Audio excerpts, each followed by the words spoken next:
Il se dégage de nombreuses difficultés que les cadres de la mairie imputent au non-respect des lois de la décentralisation par le pouvoir central.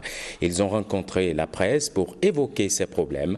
Nous faisons le point avec Monique Toron et Cécile Rondé. Comment vont les activités de la mairie de Cotonou? Les autorités de l'hôtel de ville font le point des difficultés rencontrées dans la réalisation des activités des 3 premiers mois de l'année. Dans une procédure de passation de marché qui se veut être l'activité, la première activité, la prestation fournie aux populations, la salubrité, l'assainissement, le curage.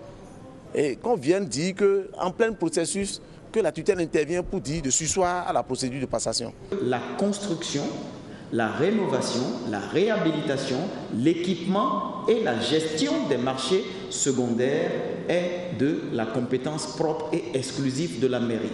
Qu'est-ce que ça veut dire? Ça veut dire que l'État ne peut pas, sauf à vouloir violer l'article 104 de la loi 97-029 sur la décentralisation.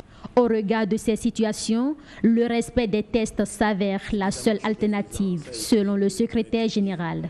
Rien que le respect des tests de loi sur la décentralisation et les règlements en vigueur, on pourrait déjà commencer par être soulagé par rapport à cette difficulté-là. Ça, c'est rien que le respect des tests.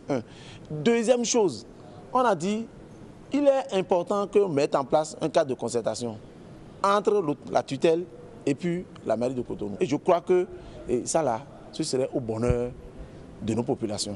La mairie de Cotonou reste donc dans la dynamique de satisfaire les populations.